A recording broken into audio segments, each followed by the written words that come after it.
Maybe you've been thinking about starting a YouTube channel this year. In fact, maybe you've been thinking about starting a YouTube channel for several years now. Maybe it's always been that New Year's resolution that you've kind of glossed over, and unfortunately, it's never really become a reality. I feel that this is the case for a lot of people out there, and there might even be some roadblocks that you consider to be standing in your way of actually starting a YouTube channel. But in today's video, we're going to be talking about some really simple aspects that you can move forward with to starting your channel in 2024. We're going to be going through the minimum of what you need for a YouTube channel and certain things that you can actually utilize if you're working to a budget, which many of us are. But if you're new here, my name is Kaylee June and I'm a beauty and fashion photographer based near Sydney, Australia. And recently I started this YouTube channel in the last couple of years to talk about all things freelance, social media, business, and content creation wise. And as I mentioned in today's video, we are really going to be delving into some of the aspects that I think a lot of people get too hung up on when they're about to start a YouTube channel and maybe stress themselves out way too much about these certain things. So with my photography and videography background, I'm going to be going through a few aspects today that really come under the umbrella of everything that you need to start a YouTube channel this year. And we're going to get straight into the video today, so let's get started. So I think one of the major aspects that a lot of people get hung up on when they're wanting to start a YouTube channel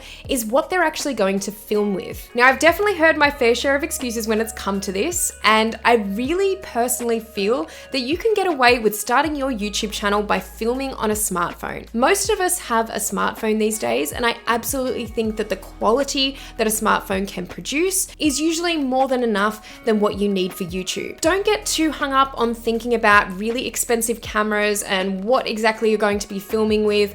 I think the main thing when you want to start a YouTube channel is to actually just get started. And one of the easiest ways to get started with filming your videos is to just simply utilize a smartphone if you have one, or even if you can borrow one. I've definitely shot my fair share of YouTube videos on my smartphone, definitely on my vlogging channel, but also on my other main channel, which is mainly for photography. I have definitely utilized my smartphone over the years, and the quality has been perfectly acceptable. And I think, again, when you're just starting out and you're wanting to stick to a budget, don't think too far ahead about what you need to film and really expensive cameras and all of that jazz, because realistically, the best way for you to get started is to just use something simple like a smartphone. And then the more that you kind of go along and improve with your videos, you can really extend into different camera equipment then. But I really don't think it's something you should be too concerned about in the beginning. Get a smartphone out and just start filming. Now, on to the next topic, and it's something that people do tend to think about a little bit later on, I think, with YouTube videos, but it's the audio and whether or not you should purchase a microphone. So I feel like this is actually optional initially. I think that a lot of smartphones and cameras these days have okay built-in microphones. They're not going to be the best audio, definitely not.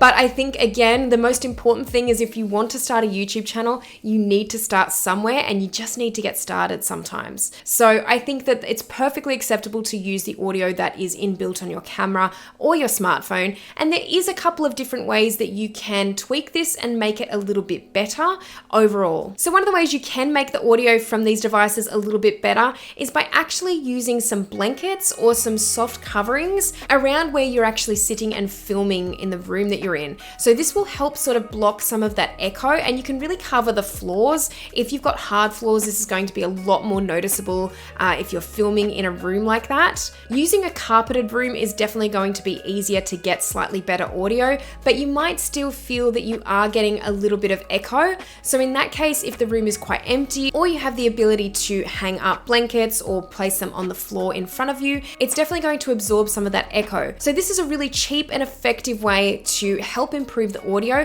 without going out and buying a microphone. Having said that, if you do want to buy a microphone and you do already have an SLR camera or a device with a hot shoe, I definitely recommend the Rode Video Micro microphone, which I actually quite often use with my vlogging camera, and I actually just slide it onto the hot shoe and it usually provides pretty good audio. Now, I believe I bought that for around between $60 to $80 back a couple of years ago. The price might have gone up now, but I definitely do feel like that's a pretty solid investment if you're looking at sticking to a budget still and not wanting to spend hundreds and hundreds of dollars on a microphone. There are also microphones though that you can get for your smartphone as well, so definitely don't discount that. And if you are sticking to a budget, again, don't think too much about this and don't stress too much about this. It's really important that you get started in the beginning and then sort of see where you can take it from there. Now, the next aspect is a tripod. I actually feel like a tripod is quite important. And I actually feel like it might even be more important than audio initially. And this is for a few different reasons. Now, obviously, if you've got a hard, solid surface that you can place your camera or your smartphone onto and lean it and get the right angle, then that's great. But it's pretty rare that you will find that right angle without a tripod. And I do think for a lot of people that want to move around with their YouTube videos or they want to film different things, a tripod is really imperative for this. Now, if you're using your smartphone, you can easily pick up a very cheap tripod on even Amazon or sites like that. Or there are slightly more advanced ones that you can get from camera stores and the like. But if you are sticking to a budget, you can easily pick up a smartphone tripod on the cheap. If you do have an SLR or a camera that you're filming with, a tripod is a really good investment into this. Although once again, there are varying levels of tripods and you do not need to go for a very expensive tripod initially. It really just needs to be something that's easily going to hold your camera and be able to get the shots that you want. In the past, I've also purchased a Joby, which is a really small tripod. So even if you want something just to sit on a desk so you can kind of film yourself that way, that can also be an easy option. You don't necessarily need something that extends to the floor that's going to be quite tall. You can get a smaller tripod in this instance. The next aspect is utilizing natural light. Now, I feel that this is really important because natural light can be really beautiful. And I know a lot of people, when they're starting a YouTube channel, they want to go out and buy lights and they want to have a really cool setup and everything. And if you've got the money and the budget to do that, that's totally fine as well. But you can get away with shooting great looking videos with just simply using natural light. Now, I am going to quickly explain how utilizing natural light can usually look most flattering in a shot. And the best way to utilize it is to make it look as even as possible. And also, if you can avoid having a backlit situation where the light is coming from the back of your head, so from behind you, that's going to cancel out any haze or any flare/glare that the light will create. And you're generally going to look a lot darker in this instance. So try and have yourself facing the sunlight, even having a layer of diffusion, whether that's by using a blind or a sheet or something like that if it's very strong on any particular given day. But I do find that keeping it as even as possible is the best way to utilize natural light. Sometimes this is just a matter of really looking into your place that you'll be filming in, whether it's a room or an area of your house, and really looking at how that natural light comes into the house and where might be the best spot to utilize for filming. I always recommend shooting near a window or with window light because it can look very nice, it can look very filtered, but again, just paying attention to what looks most even and what looks the most flattering overall. So those 4 simple points that I've mentioned today are really everything that you need to get started with a YouTube channel in 2024. Make sure you don't delay. If this is a New Year's resolution that you have